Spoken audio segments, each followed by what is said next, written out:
Welcome, everyone. I'll try to use my very loud voice. Hopefully, everyone can hear me.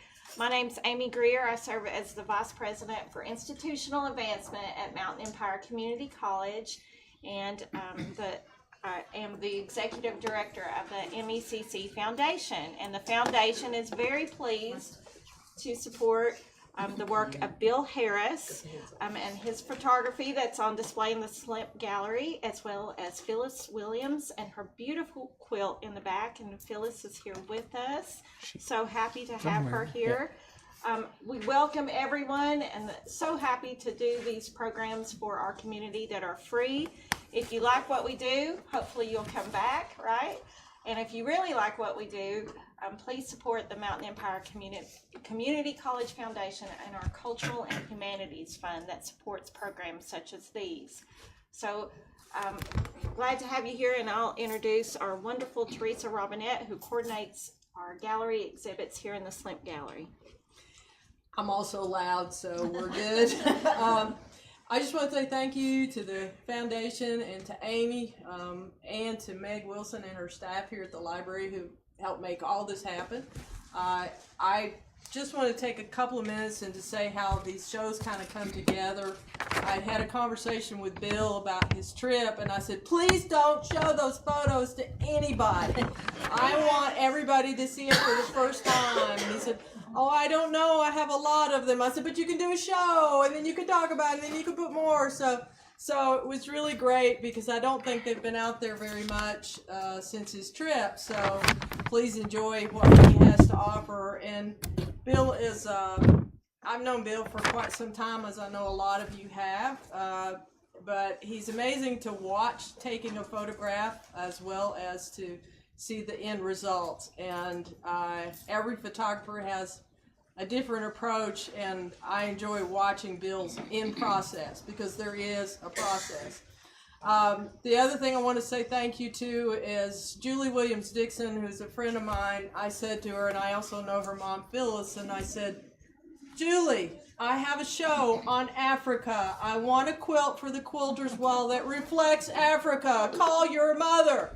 And so between Julie and Phyllis Williams, who is here, we have a wonderful representation of her work as a quilter that I think works beautifully with the show. It has a geometric pattern, and it almost looks like a woven basket if you look at it from a distance. So, but she is a longtime quilter. Obviously, I don't know how many she has done for friends and family, but she's one of two women that are still working as quilters at the Library Gallery in Wise every Monday at 1 o'clock, and they would love for you to come visit and bring a needle and pick up some of the paste with them. So, but I thank you, Phyllis, for sharing that beautiful quilt with us.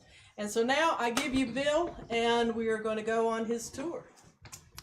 Thank you. I appreciate everyone showing up. As you can see, we're not without technical issues.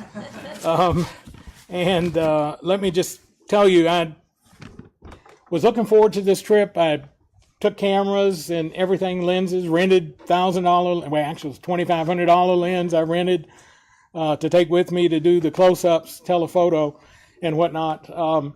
But there's always a but. I did over 6,000 pictures during the trip. Now, most of those were repeats. If you have a digital camera, you know that there is a shutter release setting that you just hold the button and then it just does a bunches. Well, mine would do 50 frames per second, and so when the birds were flying or when the animals were doing things, I would just hold the button down for a second and a half. Well, that's 150 pictures that I have to go through on the computer. So that 6,000 is probably more like 2,000. But anyway, over the Christmas break, I did narrow that down to about 600. And then I kept thinking, no, I can't do that, because I had my friend Pam and I sat down through several, and she said, no, that's way too many. You need to shave that. So I shaved it to about 300, and then I kept thinking, no, that's still too much. Well, I edited, cut, culled, did whatever, down to about 100, saved those, because I was going to do a PowerPoint. I am going to do that. And then yesterday when I went to put all of that on the computer, I couldn't find the files. I had edited all of those pictures, so I went back and did some of them. They're on the computer somewhere. I don't know what I'd named them, but it must have been one of those 3 o'clock mornings when I decided, well, I better save this file so I won't lose it. Well, it's on the computer somewhere. But anyway, I put together what I hope you will find interesting. I did leave out a lot of the landscape pictures because as we drove, we all had our cameras up to the window in the vehicles taking pictures. The landscape is gorgeous, although it's desert, but it's just gorgeous. And so I shouldn't say but anyway, but it's a very, very interesting place. We had rain 2 days, and the rain was sprinkled in the morning, which is unusual because they said it usually doesn't do that. And I'll talk about that. I think that was at Luterus, and we'll talk about some locations and everything. I have to admit, as I've grown older and as I've slept, I don't remember all of the animal names, so I've written down a bunch of them. And so when you see something and say, oh, is that an oryx or is that a kudu or whatever? Well, I'm going to try to remember what's what. Chris is shaking his head. I'll get Chris Allgaier to identify. I know he'll probably know a lot of those. But anyway, let me go ahead and get started. What we were trying to do, I ran across a short video that this person had done when we were out at the Namib Desert. And if you've looked at the picture out in the hall, I do have another one here. Namibia is actually fairly large. I'll pass this around. It's not very good quality, but the Namib Desert, Namibia is in the tan. The Namib Desert flows or is attached to the whole Atlantic side of Namibia. So in the desert, a lot of that, there's a current that comes up from the, actually from South, not from South America, from, yeah, from the, well, anyway, I've just, yeah, from not the Arctic, subarctic, the Antarctic. Fine, thank you. Anyway, but there's a current that comes up, brings cool water, brings a lot of nutrients, and that's what this guy is explaining. And he was talking about how the desert got to be the way it was, and how much sand got poured into that area, how the sand accumulates by blowing across from Botswana, which is one of the other, let me just let you all look at this. But it blows across, and then the current in the ocean sweeps it back up onto the shore. So you'll see lots of sand. I don't know if this is the best video to show, but the guy who does the talking, see, I don't think you're going to be able to hear that too well. Yeah, it's not very loud. Anyway, he's talking about how the sand gets on the desert. I may just skip this, but let me just tell you this. One of the questions we had was, what kind of snakes would we run into? That's always a good question about that. And there's a sidewinder, a horned viper, a sand snake, and a lot of these bury in the sand, especially, I guess the sidewinder does, buries up to the eyes in the sand. And so they told us to be careful walking around the desert. Stay to the paths that they have behind our two drivers here. And let me just point out. Well, I don't know. Can you see my cursor on this? Okay. Okay, this was the guy that was doing the tour of the desert. Here's Wilson, one of our drivers, and here's Gert, G-H-E-R-T, Kurt. He always corrected us, so you have to kind of breathe in Kurt as you say his name. And I think people were calling him Hurt or whatever. But anyway, but those are our two drivers for the tour. You'll see the vehicle and everything, but let me just kind of guide you through what it was. This is a photo safari done by a group that is that does these. I've gone to Alaska with him and whatever. Awake the Light photo workshops, and they do several of these during the year. I just happen to catch up with this one, and it's not cheap, but the accommodations are excellent. And if you've seen some of the pictures, we were just scrolling through some. I know some of you were here. The accommodations are I'm sure I couldn't afford to stay there if I'd gone. And the food was wonderful. I have lots of pictures of food, not that I'm obsessed with that.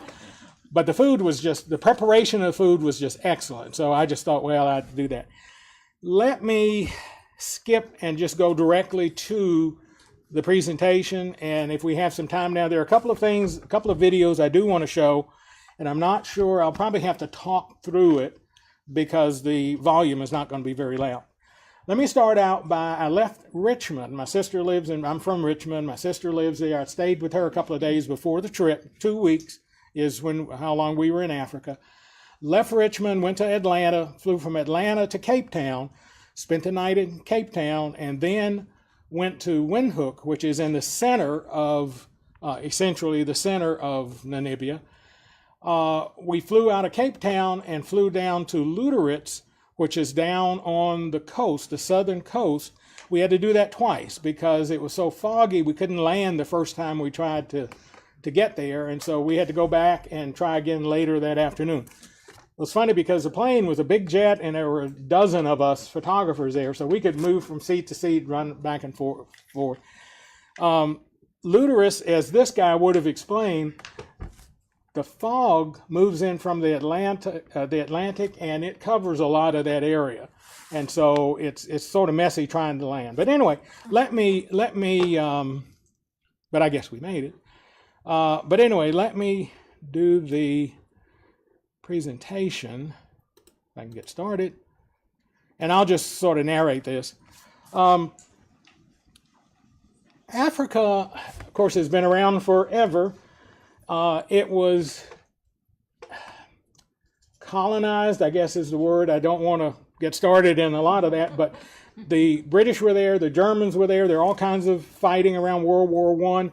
They discovered diamonds, and once that happened, I think the Germans sort of took over everything, and the natives were working the diamond mines. I'll show you some of the facilities there, and there's some interesting stories to talk about that too. But let me just go ahead and get started. Plane flight over.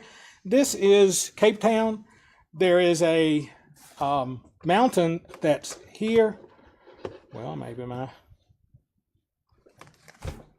Anyway, that's like a tabletop mountain.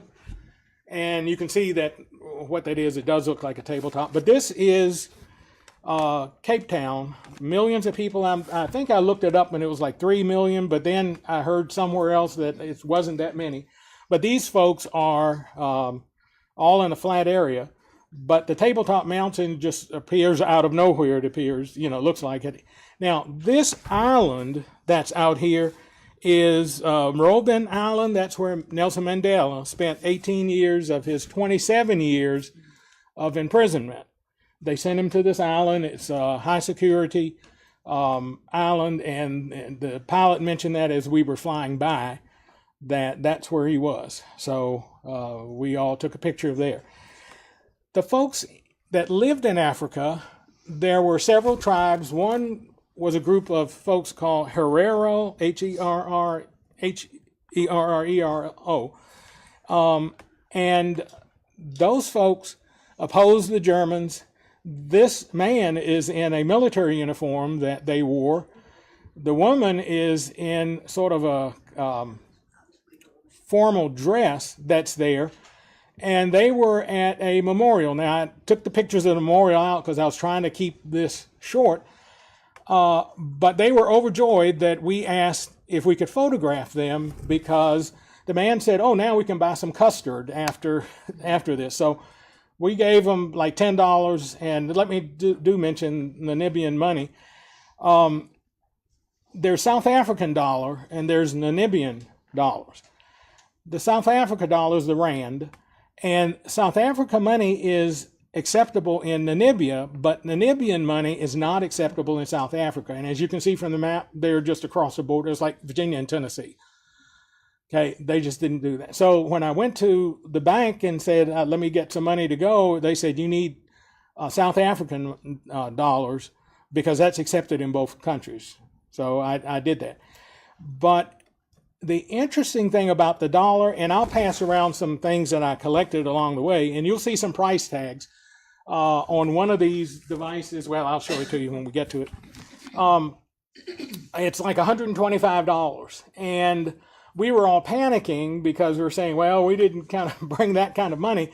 What you do is you drop the last digit, so you keep the 12, divide that in half, and that's the equivalent American dollar. So I paid $6 for some things that had $125 on them, Namibian dollars. So I'll pass around. In fact, let me do that while you're talking, because I looked up and I decided, well, let's get some gifts for people.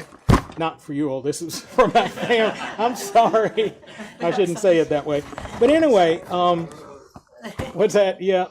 But there were, and I've written down names for everything. But it's a nut from a tree, and what they do is they carve it. I have half dozen of these. I would like these back, unless you want to get them, and then you can figure out how much they are.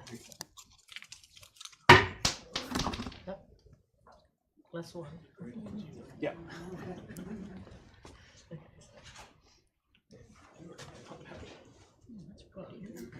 Yeah, I gave. Yeah. Now you'll notice one has my name on it, and what they do, there are people everywhere. You get to the airport, you get to restaurants, you get wherever, and these folks are, cover you up, and they have handfuls of these devices. They have they're not devices, but they'll have their fingers through those, and what they'll do is ask you your name. So they told us never tell them your name, because what they'll do is carve your name. This one has Bill on it. As soon as you tell them your name, they just take one of these and start carving it. Well, then you kind of feel obligated to buy it. But you'll notice the price tag says 125, 145 Namibian dollars. Again, drop the 5, divide the 12 in half, or the 4, the 14 in half. So these were $6, $7 a piece, something like that. Okay, I did want to talk about that. So let those kind of go around. Let me go ahead and continue, because I don't want to take up too much time. We ate at some really nice places. This is one of the places. Notice everything is out in the open. This is in Cape Town. This is out in the open. Birds fly around and land on the table and eat your food with you and everything. And so if you don't like birds, I'm not sure what to tell you. This was the chicken salad that I got. Okay, and you'll see that it is really good looking, very tasty. The person next to me got a veggie dish, and here's the veggie dish. Now, I don't know if I could tell you what everything is. I'm not sure about the purple, if that's some kind of a cabbage, but sweet potatoes, rice, and that looks like chickpeas, but I'm not sure. They look smaller. Anyway, very good food. Excellent. Flying over to Windhoek, we noticed that the ground had sort of a reddish cast to it. It's iron. There's a lot of iron there in Namibia. In fact, they mine the iron and sell it. And so, but this is a typical flight, or a typical view. Dried up riverbeds everywhere. Okay, that's one of the issues there. It rains once or twice a year, most places. But it is not as, there's some water, but ponds of water that were dug by the government to down far enough, because the water table, they could get water for the animals. So you'll see a lot of the animals at watering holes that's there. We flew to Windhoek, spent the night, flew back to Luderitz, which is on the coast. And this is where we ran into fog. So here's the fog that we saw from the plane. We all got kind of worried. We did make it through it, but I do have some interesting pictures. I'm not sure. Do you see the glow that's around the plane? And there's a name for that, and I can't remember. I guess my physics ought to tell me that, but it didn't, or doesn't. But anyway, there's a name for that. When you have the the plane and the shadow, I'm not even sure physically to explain how that works, but anyway, that kept us from landing. But once we did land, and I have these, when I realized that I had misplaced or mislabeled my other ones, I put together about 100 pictures from the group. They're not in order like I would like for them to be, so I wasn't going to stay up too late to do it. But anyway, in Luderitz, where the diamond mines were, the diamonds were in the sand. And you could go down, of course they forbid you to go on the beach, you could go down and scoop a handful of sand and you'd just have a handful of diamonds. It was just that much. Now some of them are small, but a lot of them are commercial quality, not just industrial quality. So they forbid people from going on the beach because people would sneak out at night and use some kind of a sieve, scoop it up, shake the sand off, and then you got a whole parcel, I guess, of diamonds. But anyway, these are some of the buildings that were left in the diamond mined area at Luderitz. These were built by Germans. I took pictures. Yeah, I do a lot of plants, but I did a lot of pictures, some of these. But these buildings have sat open since the early 1900s, 1918, 1920, and they filled with sand. And so this has gotten to be quite popular for photographers to come and photograph rooms. There's a tub full of sand that has sand everywhere.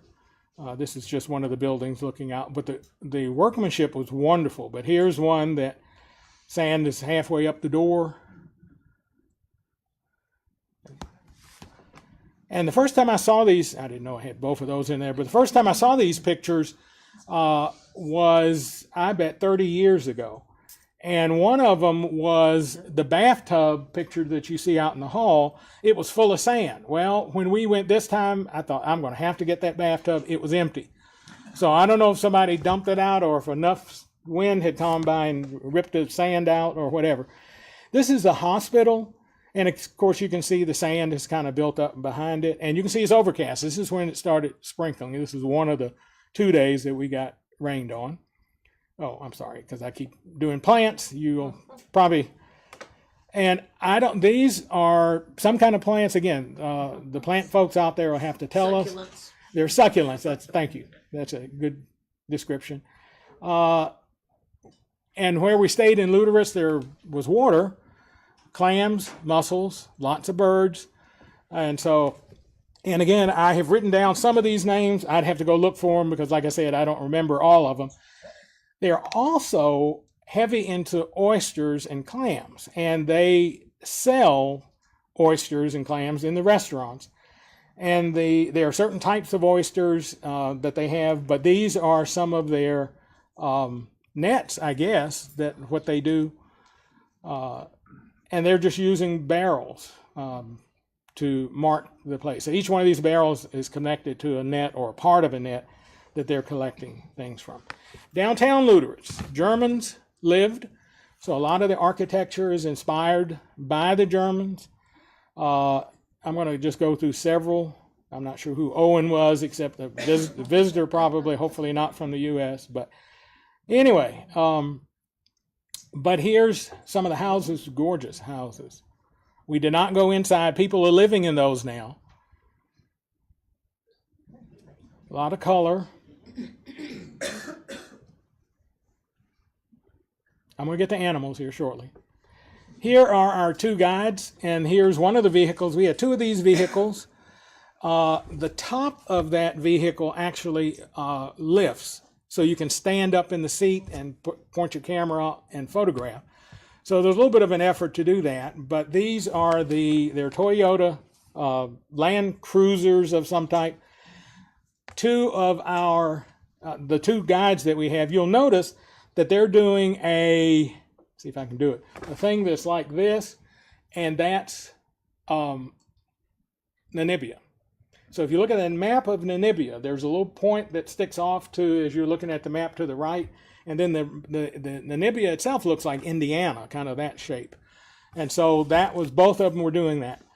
The person This is Wilson, I think I mentioned, and then Kurt. We spent the whole 2 weeks trying to learn how to pronounce his name. But anyway, but they were wonderful drivers, knew a lot about the country, told us a lot about what was going on and everything. Here's the Luterates.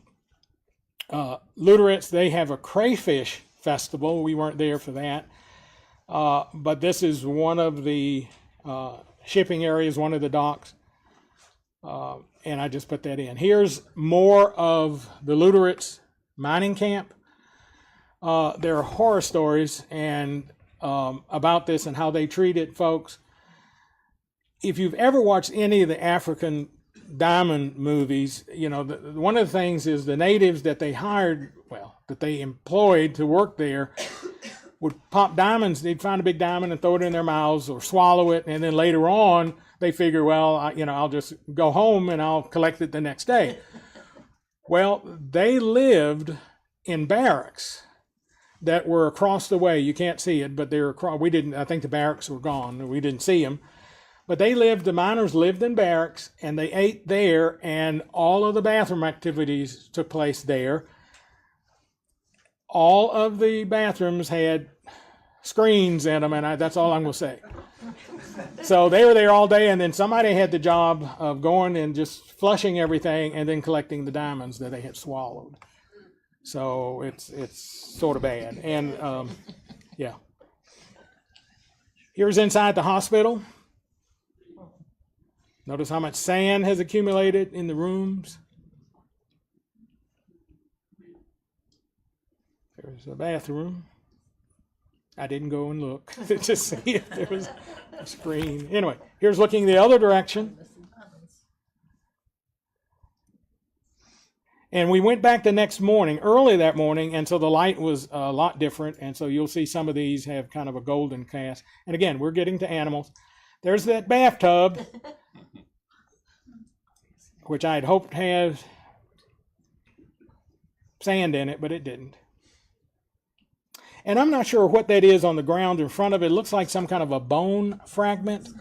We will talk later. We'll see some elephants collect those, or elephants recognize that they're from elephants. And so they pick them up and carry them off. It's kind of interesting. Anyway, we'll talk.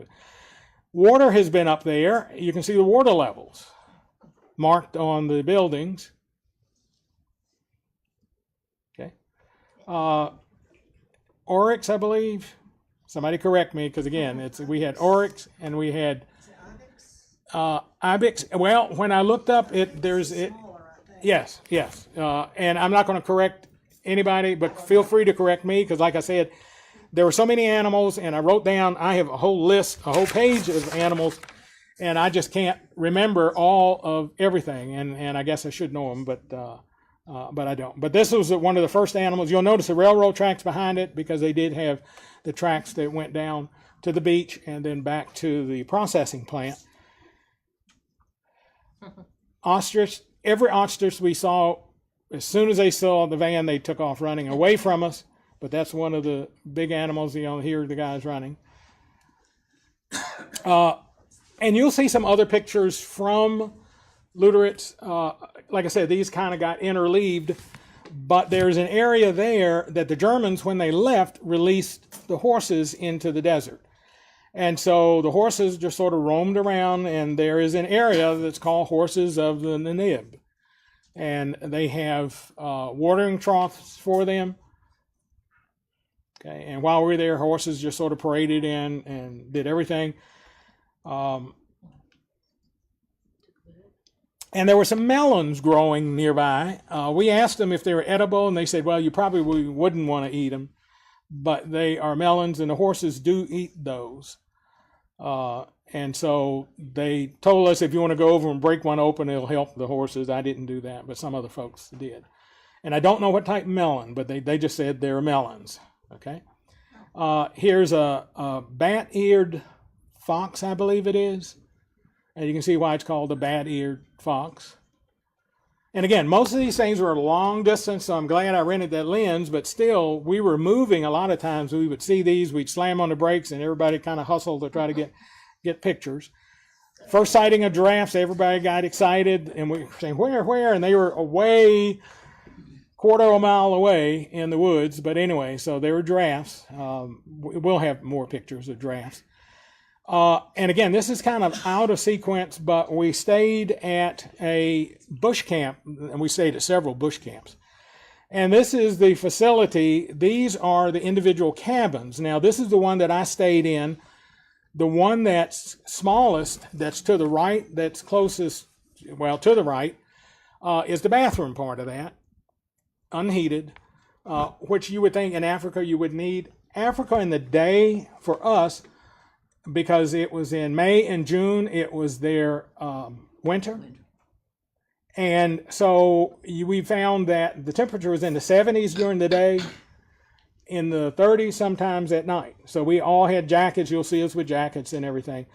But wonderful. These whole things were, we stayed in yurts. There was, canvas covered. There's a picture of the inside of this. I don't know if it's right behind this or not. But anyway, but the part on the back side of that was the bedroom. And there's a close-up picture of it. And each person, well, there were some married couples there, but each group had their own. Here's the inside. Very nice. If you look behind the beds on the wall, there is a picture there of the dead valley. There's a valley that has a pan. Pans are dried up waterbeds, usually end up being a lot of salt. And the salt poisons the trees, of course, and the trees die, but the trees don't fall over right away. So I'll show you, we did make a trip there. Early morning, we had to get up and rush and walk about a mile to get there. But anyway, that was part of it. But anyway, this is the room, one of the rooms I stayed in, which was real nice. Nighttime, Africa has one of the darkest skies in the world. I did not take all of my telescope stuff because I kept thinking, I'll never get this on the plane. I wish I had. But anyway, gorgeous pictures at night. And by the way, you can't see the North Star. Where we were, the Southern Cross you could see, and there's some other stars that they use, that astronomers use to locate how to track your devices and everything. Here is the Dead Valley area, and it's sort of difficult, but there is I don't think I can zoom in on this, but there is these white areas are salt that has dried there. Here is hiking to it. And where we had to hike, if you can see this person furthest up there, we had to hike over this ridge right here. So after we parked, and everybody's hustling because the beautiful pictures are all when the sun first reaches the crest behind you and lights the sand in front of you. And that's right after sunrise. So, and they only open it at a certain time, and they open like a half hour before sunrise. So we had to rush and drive like crazy, and then hop out and run like crazy to get there. But anyway, here's some of us. And where you see the trees and everything, we're parked there. So this is, we're about to enter the, cross the hill. And there's the Dead Valley area, and you can see the color of the trees. It's just gorgeous. I just couldn't believe the color that was there. There it is, and it looks like, oh, that's not very large. I don't know if you can probably, I can't see it. If I could, I don't think I can enlarge this. No, can't do it. If it were a slide, I could, but since it's on PowerPoint, I can't. But anyway, there are people already out there that looks like trees. They just are standing. See if I can point somebody out to you.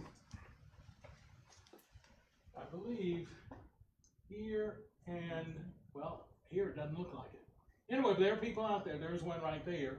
But there are people out there, and you'll see that we fussed because we were trying to get pictures, and of course, I like pictures without people in them, and so I have to be patient and everything. But here's some of the tree pictures. There's somebody there. I think that's the tree that I ended up photographing. There's a photograph of it that's out in the hall there. And I don't recall the name of the trees. So I know somebody's going to say, well, what kind of tree is that? But yeah, it's a blackthorn. I don't know if that's it or not. Anyway, here we had some other visitors. We went back to eat, and of course, this guy is, you can see his ribs. You know, they told us that he probably wouldn't last another 4 or 5 days. He was so weak, followed us around, you know, sad eyes, you know, kind of thing. And this is one of the crows. I believe it's a black pied. Oh, I'm going to get these names wrong. And I have to apologize because, like I said, I rolled them down. I don't want to look at my list. It feels like I'm cheating. But anyway, there are lots of animals and birds especially that will be nice and pretty, but I won't be able to tell you what they are, and I have to apologize. I have to look them up, and I know that we're expecting something different. That I'm going to name everything that's there. Well, that doesn't happen. Landscape, again, I liked the way the sand had blown and whatnot, so I did that. Here's another bird that landed to come visit us. And fairy circles, bunches of fairy circles. And now, I don't know if you all know about those. We scientists, they're in different, we have them in the U.S., but we don't know, the scientists don't know what causes them. You'll notice that around the perimeter of the ring, there's some plants that appear to be growing. They don't know if those plants prevent other things from growing inside, but usually nothing grows inside of those. But they're called fairy circles, and they're all over Africa. There are other parts of the country. I have seen pictures when I was doing some research that these things would have filled this room just side by side. You know, these are fairly spread out. Lots of sand dunes. This is one of the tallest one there. I probably have it written down, the height of it, but this is probably one of the tallest ones. And notice how nice and artistic that S-curve is. That's what attracted us to it. There it is with the fence. Gorgeous. The bright light. Hot air balloon, and I'm sorry to jump around on you, but these were all in order until I couldn't find that file. So anyway, we did hot air balloon rides. Of course, you have to sign your life away to do that, but it was a very good trip for that. I'm glad I did. Here's a view from the balloon, and if you'll look in front of the rocks in the sand, you'll see some of these fairy circles that are there. So they're tiny, but there are several of them there. Okay. I don't know if you can. Do I need to? There's one there. Okay. Of course, I wasn't on this balloon. The balloon, I was in the other one. If you were here earlier, I was trying to show a video of the guy pumping up putting air in the balloon. We couldn't get a good sound from it, so I just thought, well, I'll just talk about him. Anyway, gorgeous views. This was early morning. We had a champagne breakfast after that. Here's one of the shots. This is just brush on the desert floor. And I just thought that was interesting with the angles and whatnot. Sun came up. There's the sun. Not that you all have not seen the sun before. But we flew over mountains that we were actually quite close. Here's our basket. Our basket could hold 12 people. The other balloon's basket held 8 people. And so there were 6 on each side of the main control center there.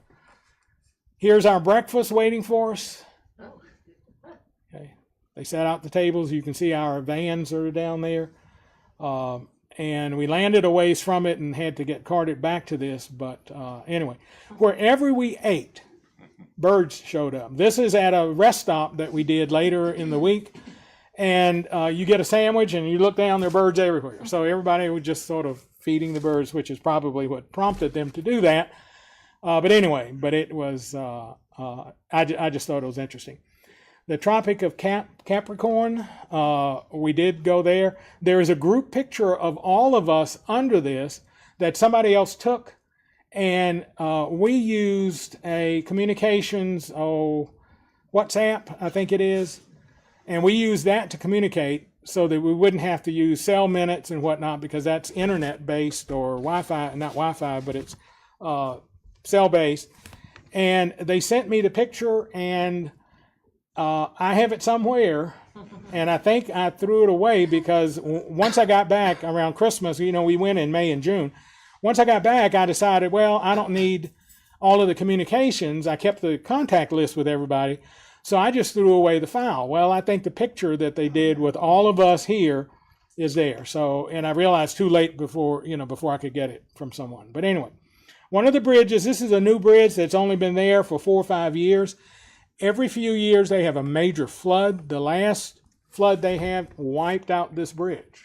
So that's how much water we get. And you can see that there's a vehicle going across. You can see this thing, 30, 40 feet above the stream bed. But water, they had that much water that just washed out the bridge. So that's a relatively new bridge. And this is a quiver tree. And there's a close-up of it there. But the natives use, the Bushmen as they call them, use branches of this and cut it and make a hollow tube, and that's what they put their arrows in that they hunt with. And so it's called a quiver tree.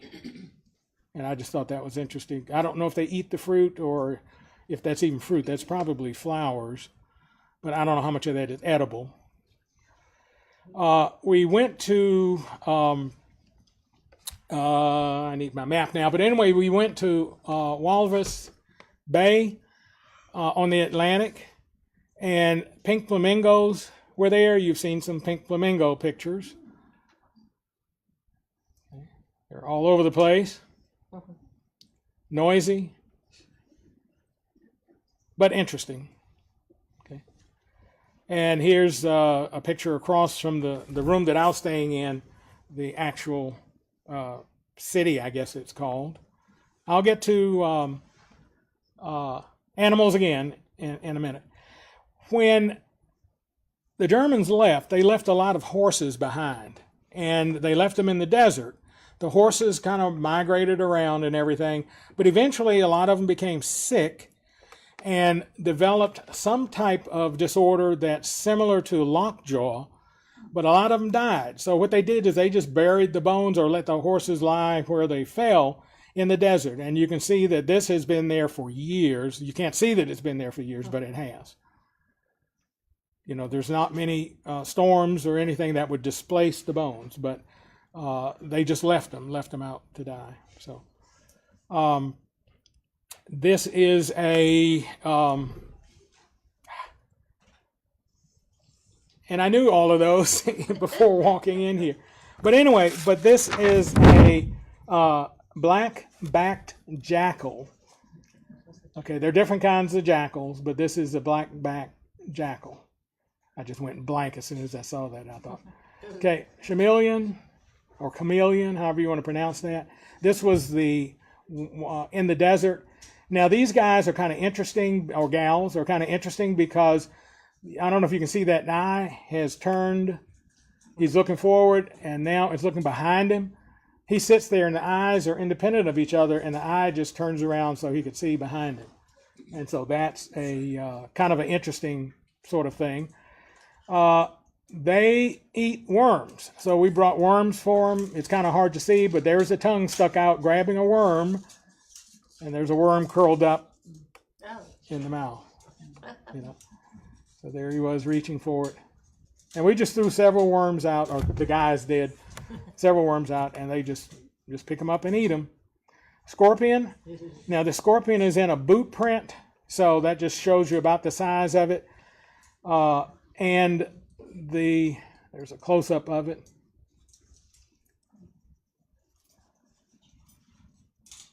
And we couldn't get its tail to stick up. Usually you see scorpions with the tail stuck up so that it does its thing.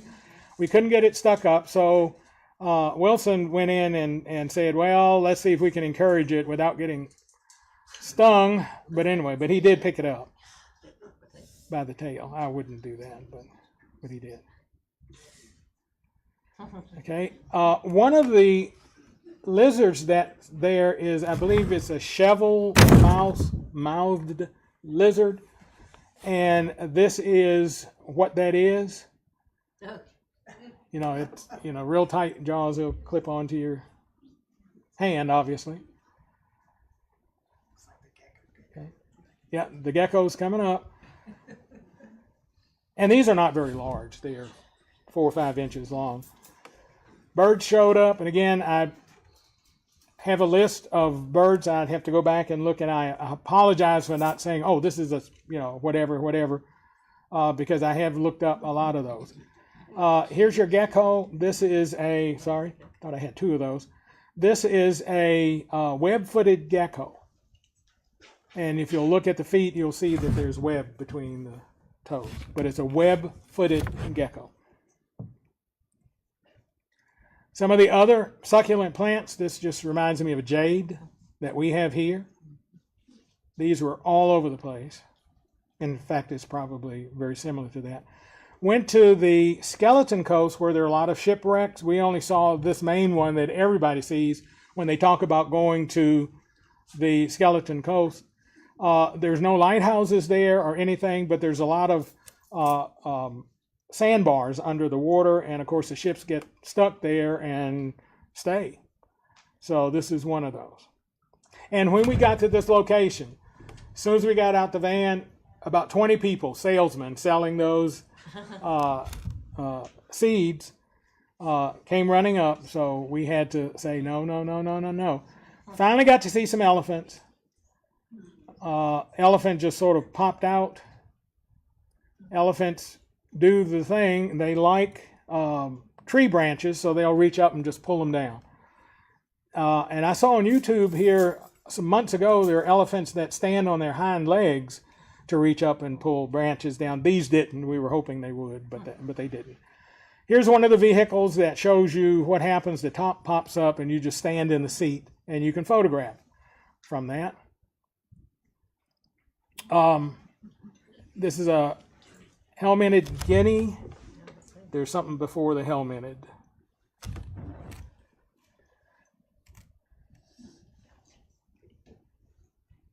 And again, if I'm calling them incorrectly, let me know. More food. I shouldn't show food, you know. Anyway, this was like grilled chicken. That's I usually opted for chicken or fish when I was there. You could eat warthog, oryx, just about any of the animals. You could go and have those. It was really kind of interesting. I didn't try. Well, I did try one of them. The oryx, I did. Tastes like beef. Yeah. More elephants. Tons of elephants and zebra. Probably more elephants and zebra than anything. A few giraffes here and there. Okay, now you'll notice here in the corner is a bone. And I'm told that that's like the nasal bone of an elephant. And that the elephants recognize that when they see it.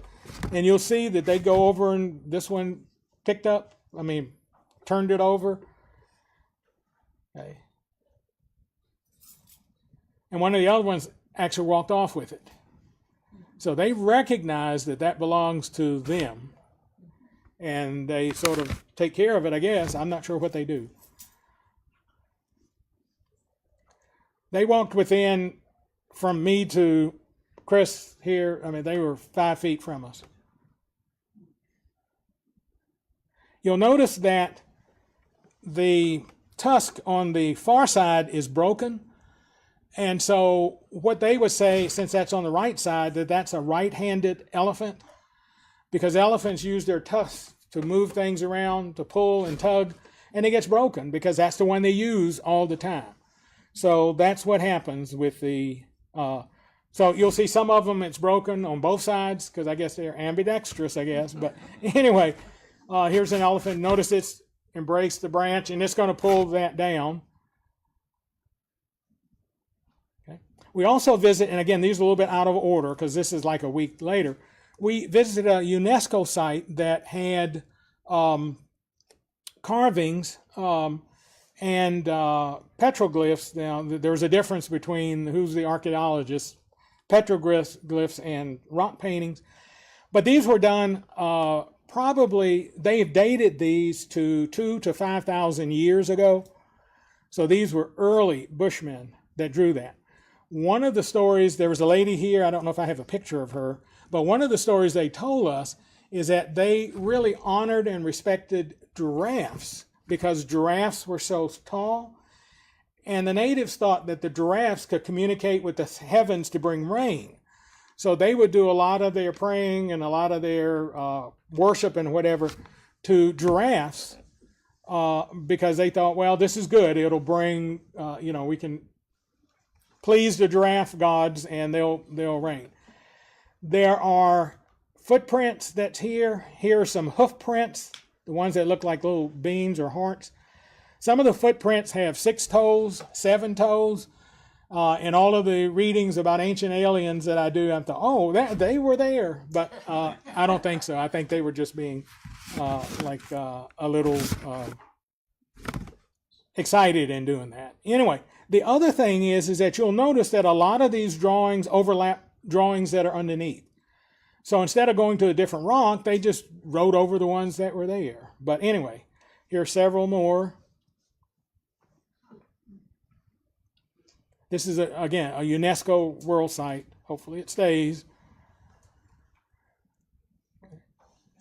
There's some footprints. That's the way they sign their art. They just, I don't think they traced their feet, but they just drew them there. Here's a lady that explained stuff for us, and that's all of us in our shadows there. And you see where some of the drawings overlap others.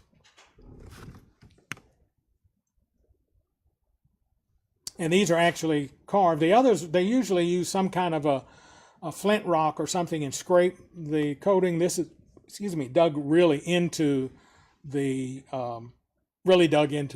rock. Most of this is sandstone, so it's fairly easy to carve. Notice the lion at the bottom with the real long tail with the kind of like the paws up in the air. These are animals that they honored, respected. This is, I believe, a Mopani bush or tree. All the time we were there, everybody kept talking about Mopani worms. And Mopani worms look like caterpillars. I'll show you a picture of them. And they say they're high in protein, and that a lot of the sports people take them and dry them and grind them up and put them in their milkshakes and in their smoothies. Yeah, thank you. And so, but this is the tree that they live on. So I did try them. They're kind of crunchy. Other than that, I can't say very much about them. Does it taste like chicken?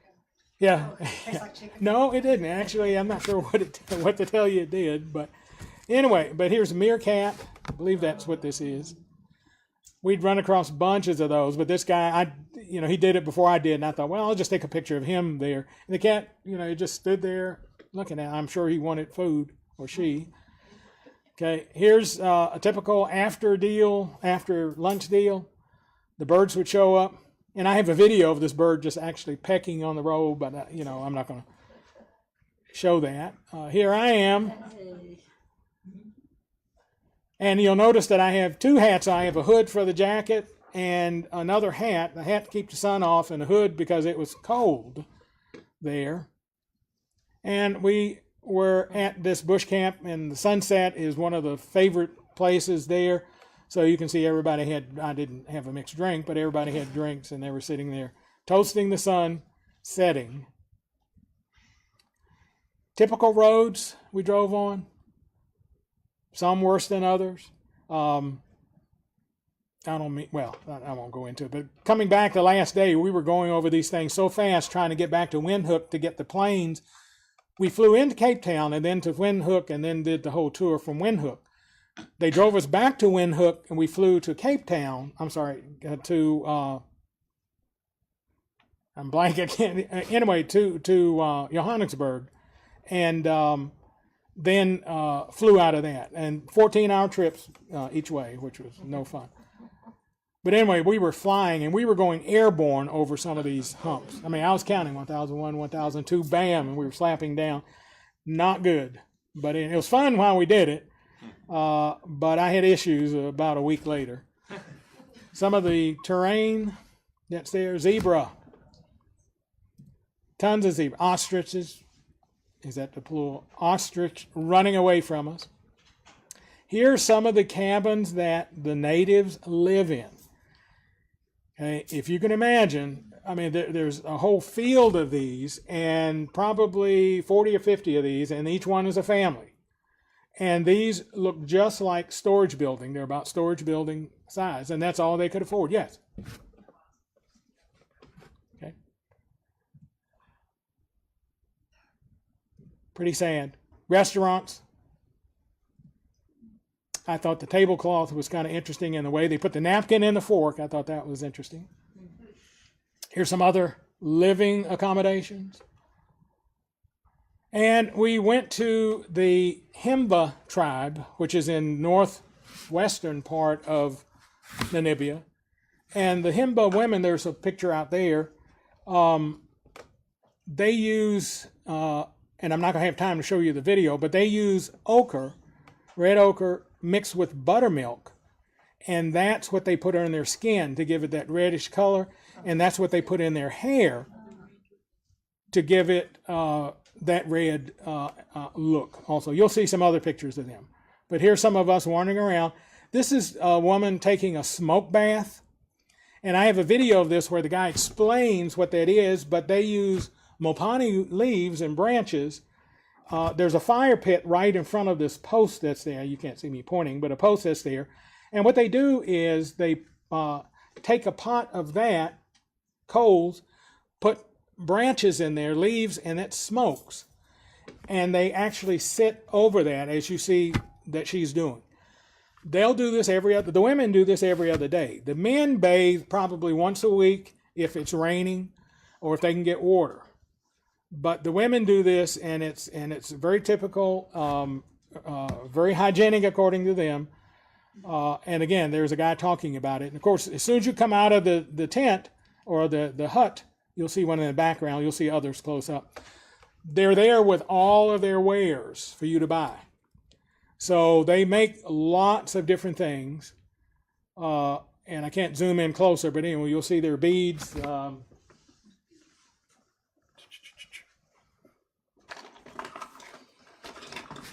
I don't know, I won't pass these around, but here's just a couple of things that I got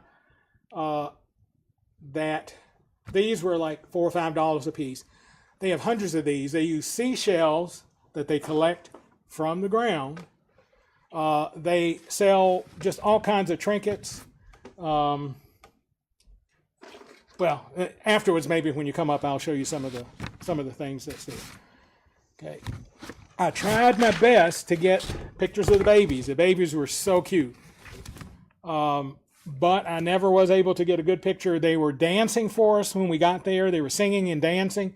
And it was like, if you remember Soul Train years ago, where you'd have 2 rows of people and, one of each would go down and do their thing, and then somebody else would come down. They were doing that in their dance and singing. So, but anyway, oh, look at the hair. See, that's the red ochre and buttermilk that's in the hair. Wasn't it mushrooms on top of their Yes. decorative? Yes. Yeah. Yeah. And that has significance. If they have a man in their life, I'll go call them mushroom tops are bigger. But if they don't have the tops, that means there's no man in their life. So Still shopping. Still shopping. Yep. They had cell phones. We were taking pictures and sending them to them. Here's a little kid looking at the cell phone. Kids were fascinating. They just really were. Here's the cut. I think this is one that's outside. This is typical hut. Oh, I didn't know there were 2 of those. The guys, you'll notice they're all eating something. We stopped at stores. One of the things you do with the Himba tribe is you always bring them flour, or you bring them ground corn, or you bring them something to use to cook. And that's always a gift to them for us to visit with them. Excuse me. The guy stopped and picked up these pieces of candy that were apricot balls. They're about the size of a quarter. And I brought some home. They didn't last long because they're kind of fun, except it's all sugar.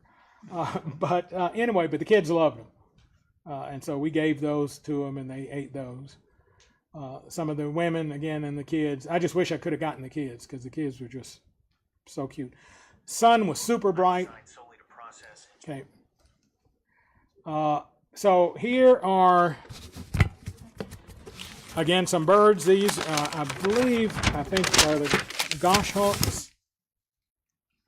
And again, I'm not sure. You'll notice the little dot above this one's on the left side of the head. Those are insects that were flying around. And they would jump up and get them from time to time. Zebra, and I'm going to kind of speed up. Zebra were everywhere.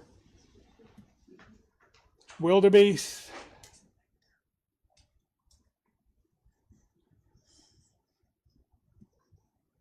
Springbok.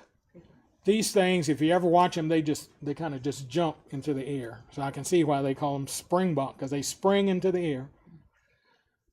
Giraffe. Elephant. There are tons of elephants. And this is a different hawk, but the red, I wrote it down. But again, I'm not going to find it. And again, I tried to remember all of these. They told us, and we wrote them down.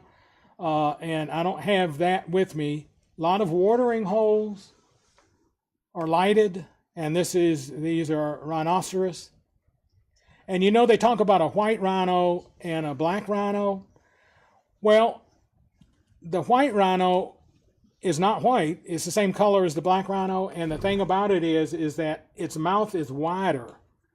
And so we think, or people think, that was a mishearing of not white rhino, but wide mouth rhino, and that's what it got to be.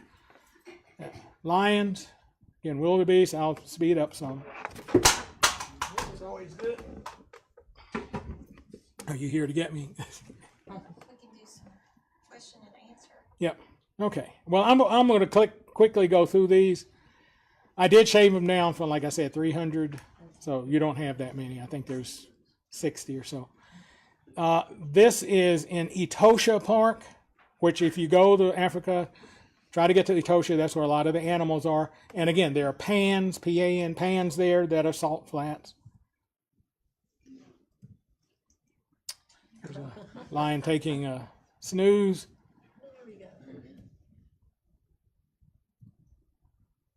Springbok again. They were showing waves. We get a wave of elephants, a wave of zebra, wave of springbok, and everything. And, again, they're very close to the vehicles. They just walk across the road. Of course, who's going to run out and stop them? We saw a couple of leopards. And this is, and I'll have to look it up, but this is a bird that has a nest that has a series of these pods that hang straw, and they just put the nest in there. And again, I'll have to look for that. Another place where I stayed, we didn't need the mosquito. We never had mosquitoes the time we were there. I guess it was wrong time of the year, maybe. Food, I like the way they did their salad. Notice that their tossed salad was actually in a little jar. There I am next to a termite mound. Termite mounds are huge there. And so that's a termite mound. It's way taller than I am. That's the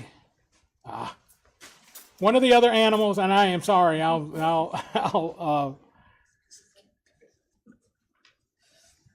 We had all kinds of birds. That was the lilac-breasted roller. I do remember that because that was one of my favorites. There was more termite mounds, more zebra, striped. These are meerkat, I believe. Not meerkat. Banded mongoose is what that is. It's a mongoose, banded mongoose. Yeah, it does stand up like the meerkat. And they were in a, what do you call a group of them, running across the road. Elephants. We never could get really good pictures of mothers and babies, the elephants together, but they were there. And another bird. These are yellow-billed hornbill is what that is. They would eat the termites, and you'd see them reach down and get one and throw it up, and like you would do popcorn, throw it up, and that's why they would do the termite. Okay, and I forgot to look this one up, but there are all kinds of birds. Elephants galore, watering holes. Again, more elephants wrestling. We were trying to get the babies swimming, and what elephants do, and you've probably seen them if you ever watch any of the programs, is they grab sand or dust and throw over themselves, and that kind of helps them protect them from insects. Okay, there's one of them, and I don't think that's out here in the hall. But is it? Okay. Yeah. More food. Another place where we stayed.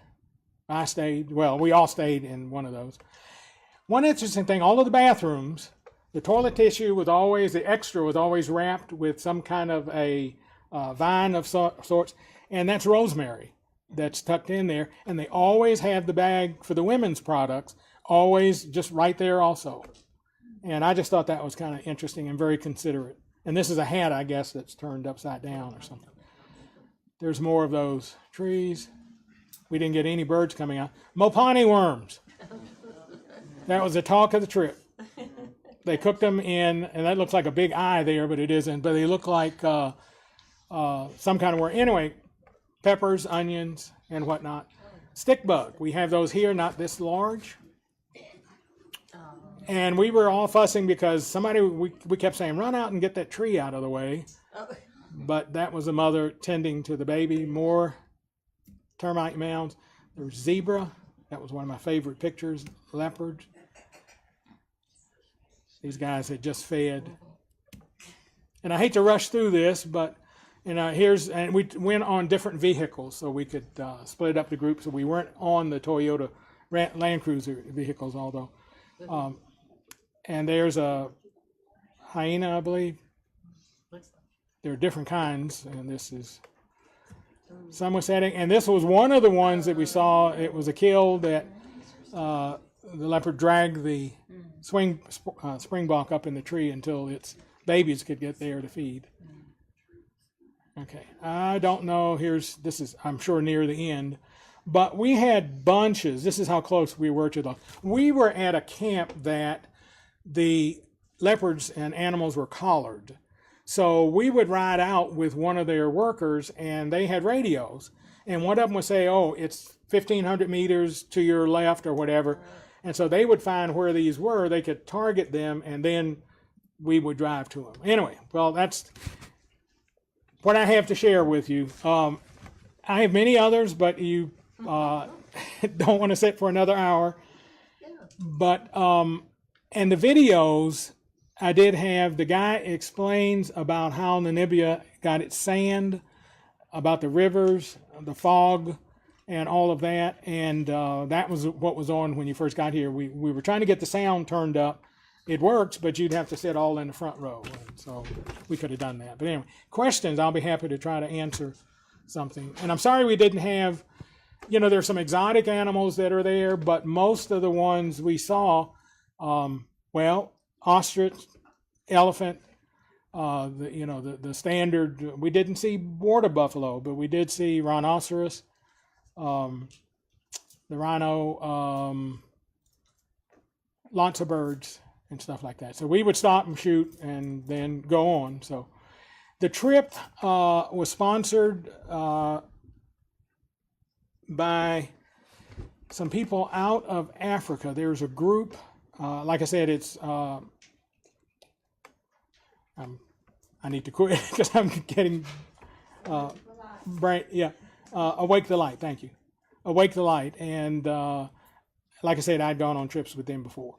But anyway, they tied up with these folks and I have it on my iPad. If anybody's interested, I have a PDF of the whole, not the whole trip, but of all of the places we stayed, the description, the costs. and everything. And but I think it was well worth the trip. It was not cheap, but it was well worthwhile. Something I would definitely do again. If I were to go again, I'd probably go to Etosha Park, which is in the northern part of Namibia, and that's where most of the animals were. I'm going to quit. Everybody thank Bill. I'll be happy to answer questions you might have, and of course I'll be around afterwards as well. And I did bring some pictures if you all are interested. I don't know if we usually do. I don't usually sell things, but I have 4 or 5 of those particular ones. If you're interested, I do have those, and I can bring those out if you're interested. And I need to talk to Teresa too about that. Okay. Oh, one real quick thing.